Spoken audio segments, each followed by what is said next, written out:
Hello दोस्तों, तो आज हमारा नया टॉपिक हार्ट ऑफ पिजन। तो आज हम पिजन के हार्ट के बारे में डिटेल में स्टडी करेंगे। ये पिजन के हार्ट का डोर्सल और ये हो जाता है इसका वेंट्रल व्यू। पिजन का हार्ट 4 चैम्बर्ड होता है, ट्राईएंगुलर शेप में होता है, डार्क रेड कलर का और मस्क्यूलरी ऑर्गन होता है जो पंपिंग का काम करता है। ये पिजन के थोरेसिक कैविटी के अंदर मिड वेंट्रली पोर्शन पर हार्ट लोकेटेड होता है। हार्ट के सराउंडिंग में एक वॉल प्रेजेंट होती है जिसे पेरिकार्डियल वॉल कहते हैं और ये वॉल हार्ट को प्रोटेक्ट करने का काम करती है। जो पंपिंग का जो काम होता है उसके बीच में कोई बाधा आने से रोकती है, उनको आघातों से बचाती है। पेरिकार्डियल वॉल जो इसके सराउंडिंग में होती है इसको प्रोटेक्ट करने का काम करती है। तो पिजन का हार्ट 4 चैम्बर्ड होता है, इनमें 2 ऑरिकल होते हैं और 2 वेंट्रिकल होते हैं। ये पिजन के हार्ट का डोर्सल व्यू है। अगर मैं ये वाला पोर्शन अगर इसका राइट ऑरिकल हो जाता है डोर्सल के अंदर, ये अगर राइट होता है तो जैसे हम इसको घुमाएंगे तो राइट साइड इस तरफ हो जाएगा। तो ये पिजन का हार्ट का राइट ऑरिकल और ये हो जाता है लेफ़्ट ऑरिकल, ये राइट वेंट्रिकल और ये लेफ़्ट वेंट्रिकल। तो पिजन के हार्ट के अंदर साइनस वेनोसस और ट्रंकस आर्टरियोसस जैसी स्ट्रक्चर नहीं होती है। साइनस वेनोसस और ट्रंकस आर्टरियोसस जो होते हैं वो एक सहायक कक्ष होते हैं, लेकिन पिजन के हार्ट के अंदर नहीं होते हैं। इनके अंदर केवल 4 चैम्बर्ड होते हैं, 4 कक्षीय हृदय होता है। तो इनके अंदर ये जो ब्लू वाला पोर्शन हमें दिखाई दे रहा है ये हो जाते हैं इनकी महाशिराएं और जिसके अंदर ये हो जाते हैं प्री केवल, ये वाला हो जाएगा इसका लेफ़्ट प्री केवल और ये हो जाता है इसका राइट प्री केवल और ये नीचे वाला हो जाएगा पोस्ट केवल। तो ये अग्र महाशिराएं और ये हो जाती है पश्च महाशिरा। तो ये तीनों शिराएं जो होती हैं वो मिल कर के ये जो राइट वाला ऑरिकल होता है इनके अंदर समाविष्ट हो जाती है। हम बोल सकते हैं कि ये वाला जो पार्ट, ये वाला जो स्ट्रक्चर हमें ब्लू वाला पोर्शन जो दिखाई दे रहा है ये बिल्कुल साइनस वेनोसस जैसा ही होता है, लेकिन ये साइनस वेनोसस नहीं है। ये तीनों महाशिराएं मिल करके राइट ऑरिकल के अंदर ही पूरी जॉइंट हो जाती हैं, जुड़ जाती हैं, जिसके थ्रू इनसे आया हुआ जो डीऑक्सीजनेटेड ब्लड होता है वो राइट ऑरिकल में 3 अपर्चर्स के थ्रू निकलता है डीऑक्सीजनेटेड ब्लड। और ये जो डार्क रेड कलर की जो हमें स्ट्रक्चर दिखाई दे रही है ये हो जाती है पल्मोनरी वेन और ये पल्मोनरी वेन हमेशा ही ऑक्सीजनेटेड ब्लड को लंग्स से लेकर के आती है और लेफ़्ट वाले ऑरिकल में एक छेद के थ्रू, एक अपर्चर के थ्रू खुल जाती है। और ये वाले जो हमें तीनों ब्रांचेस जो ब्लू वाले पोर्शन में दिखाई दे रही हैं ये भी महाशिरा, ये भी शिराएं ही होती हैं, लेकिन इनकी ब्रांच्ड फॉर्म होती है। तो फर्स्ट वाले को हम बोलेंगे जुगुलर वेन्स और ये हो जाती है ब्रैंकियल वेन्स और ये हो जाती हैं प्री केवल वेन्स। प्री केवल को हम महाशिरा बोलते हैं और ये शिराएं हो जाती है क्योंकि ये इनकी ब्रांच्ड फॉर्म के अंदर है। इस तरफ भी इन्हीं का नाम इसी टाइप से होगा। और जो ये वाली जो हमें स्ट्रक्चर दिखाई दे रही है ये हमको वेंट्रल वाले पोर्शन के अंदर दिखती है, क्योंकि जो वेंट्रल वाला पोर्शन होता है इसी वेंट्रिकल वाले जोन से राइट वेंट्रिकल और लेफ़्ट वेंट्रिकल इन दोनों के जोन से ये निकलती हैं ट्यूब्स। और इन तो ये जो ब्लू कलर वाली जो ट्यूब्स होती हैं ये निकलती हैं राइट वेंट्रिकल से और इनको बोलते हैं, जो राइट वेंट्रिकल से निकल जाती है ब्लू कलर की ट्यूब, ये दोनों ही इनको बोलेंगे हम पल्मोनरी आर्टरीज। और ये जो रेड कलर की हो जाती हैं तो ये निकलती हैं लेफ़्ट वाले वेंट्रिकल से, तो ये हो जाती हैं एरोटिक आर्क। इसको एरोटिक आर्क भी कहते हैं और सिस्टेमिक आर्क भी बोलते हैं और इनको आर्टरीज भी बोलते हैं क्योंकि इन्हीं से ऑक्सीजनेटेड ब्लड बॉडी के अंदर सप्लाई होता है। तो ये जो मुड़ा हुआ जो पोर्शन हो जाता है ये एरोटिक आर्क है, यानी कि यही सिस्टेमिक आर्क है। और मैंने इस वाले जो वेंट्रल वाला व्यू है इस वाले व्यू के अंदर ये जो छोटी वाली हमें ट्यूब दिखाई दे रही है इसी को मैंने एरोटिक आर्क बोला है, सिस्टेमिक आर्क बोला है। और ये जो दोनों ट्यूब्स होती हैं ये एरोटिक आर्क का ही ब्रांच्ड फॉर्म है। तो यहीं से ये एरोटिक आर्क हो गई सिस्टेमिक आर्क जो लेफ़्ट वेंट्रिकल से निकलती है और यहीं इनकी जो ब्रांच्ड होती है ये हमको यहाँ पे दिखाई दे रही है। तो ये जो बड़ी वाली जो हमें ट्यूब्स दिखाई दे रही है इनको हम बोलेंगे ये इनकी ब्रांच्ड फॉर्म है इसी एरोटिक आर्क या सिस्टेमिक आर्क की ब्रांच फॉर्म है और इनको हम बोलते हैं इनोमिनेट आर्टरीज। और इनकी भी जो ब्रांच होती हैं ये वाली, इनसे भी जो निकल जाती है इनको बोलेंगे कॉमन कैरोटिड आर्टरीज। तो ये लेफ्ट वेंट्रिकल से निकलती हैं एरोटिक आर्क या सिस्टेमिक आर्क, तो इसको बोलते हैं। और ये किस तरफ जाती है, राइट साइड जाती है, तो इसको बोलते हैं राइट सिस्टेमिक आर्क। और पीजन के हार्ट के अंदर लेफ्ट सिस्टेमिक आर्क नहीं होती है। ठीक है, तो ये हो जाता है इसका एक्सटर्नल स्ट्रक्चर पीजन के हार्ट का। तो अब हम इसका इंटरनल स्ट्रक्चर पढ़ते हैं। तो ये हो जाता है पीजन के हार्ट का इंटरनल स्ट्रक्चर। ये जो वेंट्रल वाला पोर्शन है इसी का कटिंग लॉन्जिट्यूडनल सेक्शन है। तो इसके अंदर इस टाइप से इनकी इंटरनल स्ट्रक्चर दिखाई देगी। तो इनके अंदर जो राइट वाला ऑरिकल होता है वो हमेशा ही लेफ़्ट वाले ऑरिकल से कुछ साइज़ में बड़ा होता है। तो जब ये साइज़ में बड़ा होता है राइट वाला ऑरिकल,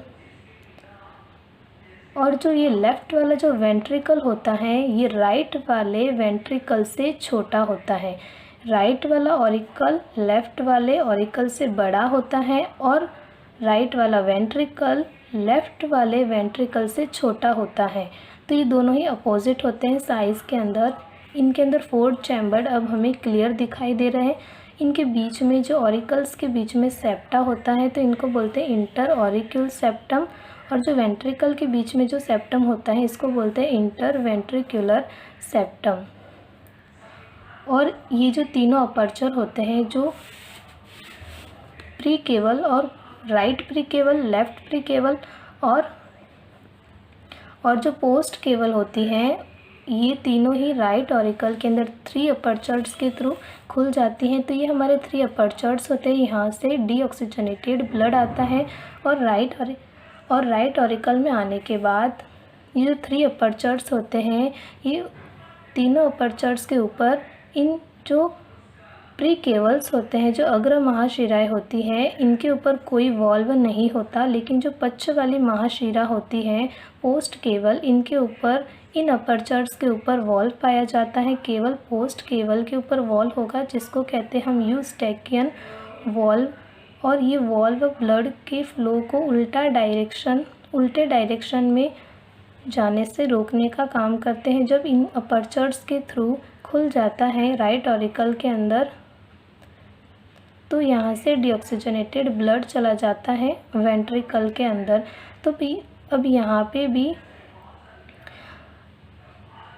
तो ये जो ऑरिकल्स होते हैं, इनके ऑरिकल और वेंट्रिकल इन दोनों का ही बीच में एक अपर्चर होता है। इसको बोलते हैं हम ऑरिक्यूलर वेंट्रिकुलर अपर्चर, क्योंकि इन दोनों के बीच में एक छेद होता है और इसी छेद से जो राइट ऑरिकल के अंदर ब्लड होता है वो राइट वेंट्रिकल के अंदर आता है। तो इन दोनों के बीच में छेद होता है, इसीलिए इसको बोलते हैं ऑरिक्यूलो वेंट्रिकुलर अपर्चर। और इन्हीं अपर्चर पर 1 पेयर के अंदर वॉल्व पाए जाते हैं और इन वॉल्व को बोलते हैं ऑरिक्यूलरी वेंट्रिकुलर वॉल्व या फिर ट्राइकस्पर्ड वॉल्व। और यहाँ से फिर ये वॉल्व इसीलिए होते हैं क्योंकि ब्लड के उल्टे फ्लो को रोक सके, उल्टी डायरेक्शन में ब्लड के जाने को रोक सके, ताकि ब्लड इसी डायरेक्शन में नीचे आ जाए। अब यहाँ से जब राइट वेंट्रिकल में ब्लड आ जाता है तो यहाँ पर वेंट्रिकल वाले पोर्शन से ही एक ट्यूब निकलती है और इसी ट्यूब को हम बोलते हैं पल्मोनरी आर्टरीज।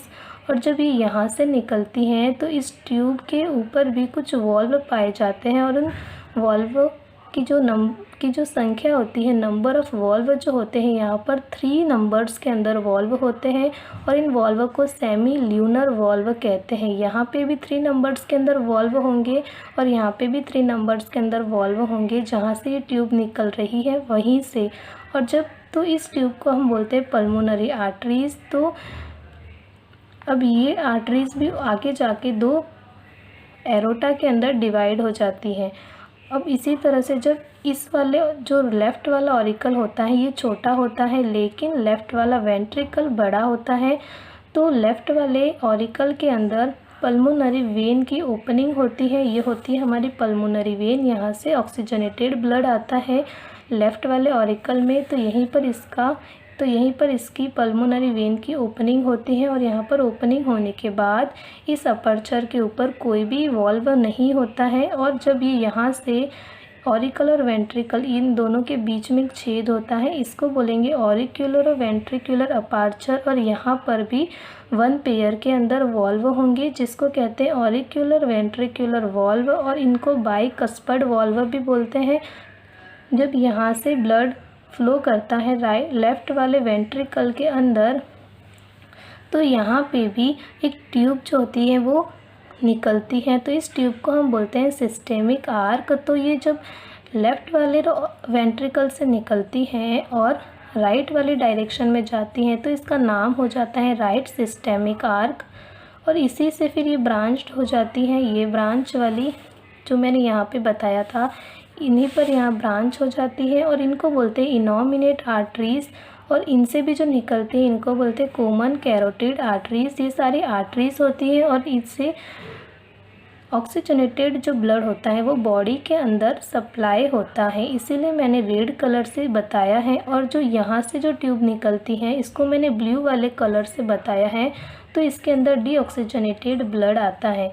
अब नाम है इसका पल्मोनरी आर्टरी। तो आर्टरी हमेशा काम करती है ऑक्सीजनेटेड ब्लड को लेके जाने का काम करती है हार्ट के अंदर से, लेकिन जब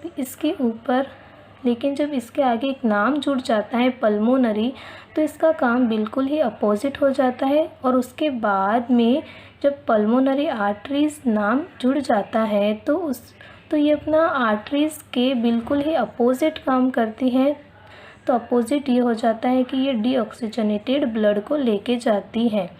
अब यहाँ पे किसकी ओपनिंग होती है? पल्मोनरी वेन की। तो वेन हमेशा क्या काम करती है? डीऑक्सीजनेटेड ब्लड को लेके आने और जाने का काम करती है। वेन्स, तो यहाँ पे भी नाम जुड़ जाता है पल्मोनरी, तो नाम जुड़ने के बाद में ये बिल्कुल ही वेन्स के अपोजिट काम करेगी। तो वेन हमेशा डीऑक्सीजनेटेड ब्लड को लाती थी और पल्मोनरी जुड़ जाने से ये क्या करेगी? अपने अपोजिट काम यानी कि ऑक्सीजनेटेड ब्लड को लेके आती है। तो इधर से ऑक्सीजनेटेड ब्लड आता है और ये पल्मोनरी आर्टरीज, तो ये पल्मोनरी वेन कहाँ से ब्लड को लेके आएगी? लंग्स के अंदर से, ठीक है। तो ये हो जाती है इसकी इंटरनल स्ट्रक्चर हार्ट की। और यहाँ पे ना यहीं पर कुछ थ्रेड लाइक स्ट्रक्चर होती हैं जिसको हम कॉर्डी टेंडिनी बोलते हैं। और ये वेंट्रिकल वाले जोन के जो इनर वाले पार्ट की जो सरफेस होती हैं उनसे ये अटैच रहती हैं, क्योंकि यहाँ पर बहुत सारे मसल्स होते हैं। ये जो दिखाई दे रहे हैं ये मसल्स हैं और इन मसल्स को हम पैपिलरी मसल्स बोलते हैं। और इन्हीं के ऊपर कुछ ये जो हमें स्ट्रक्चर दिखाई दे रही है ये वाले, इनको हम बोलेंगे कॉल्यूमेला कॉर्नीज, इनको हम पेशी स्तंभ भी बोलते हैं। तो ये सारे नाम हमें क्लियर हो चुके। तो अब हम इसके ब्लड फ्लो का डायरेक्शन पढ़ते हैं। तो ये हो जाता है इसके ब्लड फ्लो का डायरेक्शन पीजन के हार्ट का। तो मैंने इसी वेंट्रल वाले व्यू को ये दिखाया है। तो सबसे पहले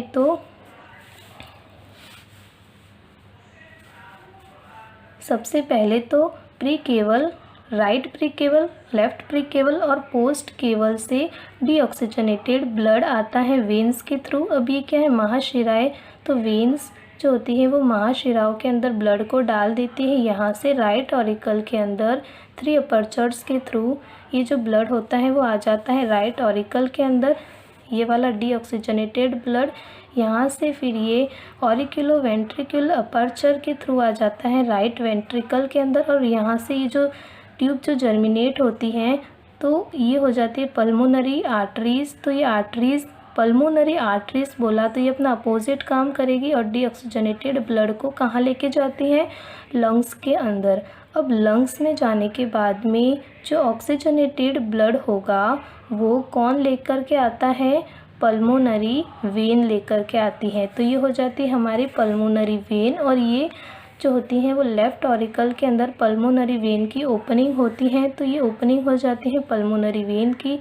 और यहाँ से फिर ऑक्सीजनेटेड ब्लड जो कि लंग्स से आया हुआ है वो चला जाता है इसी ऑरिक्यूलर और वेंट्रिकुलर अपर्चर के थ्रू लेफ़्ट वाले वेंट्रिकल में, और इसके बाद में यहाँ से भी ट्यूब जर्मिनेट होती है। तो इस ट्यूब को हम बोलते हैं राइट सिस्टेमिक आर्क, या फिर ये सारी जो होती है ये आर्टरीज होती हैं। तो इनके अंदर ऑक्सीजनेटेड ब्लड जाता है और फिर कहाँ पे चला जाता है, बॉडी के अंदर सप्लाई हो जाता है। और बॉडी के अंदर घूमने के बाद में ये फिर से जो डीऑक्सीजनेटेड ब्लड होता है वो शिराओं के थ्रू, वेंस के थ्रू कलेक्ट होता है और किस में चला जाता है, महाशिराओं के अंदर। प्री केवल का मतलब है कि अग्र महाशिरा, और पोस्ट केवल मतलब पश्च महाशिरा। फिर से डीऑक्सीजनेटेड ब्लड इस वाले स्ट्रक्चर के अंदर आ जाता है और यहाँ पर आने के बाद फिर से राइट ऑरिकल के अंदर 3 छेद के थ्रू खुल जाता है और यहाँ से फिर से ये साइकिल जो होती है हमारी स्टार्ट हो जाती है। तो ये हमारा नोट्स फॉर्म है, वेन से कलेक्ट होके प्री केवल एंड पोस्ट केवल के अंदर आ जाती है। फिर यहाँ से ये राइट ऑरिकल में जो अपर्चर होते हैं उनके थ्रू खुल जाता है और इन अपर्चर के ऊपर एक वॉल्व होता है। पोस्ट केवल अपर्चर के ऊपर वॉल्व होता है, यूस्टैकियन वॉल्व।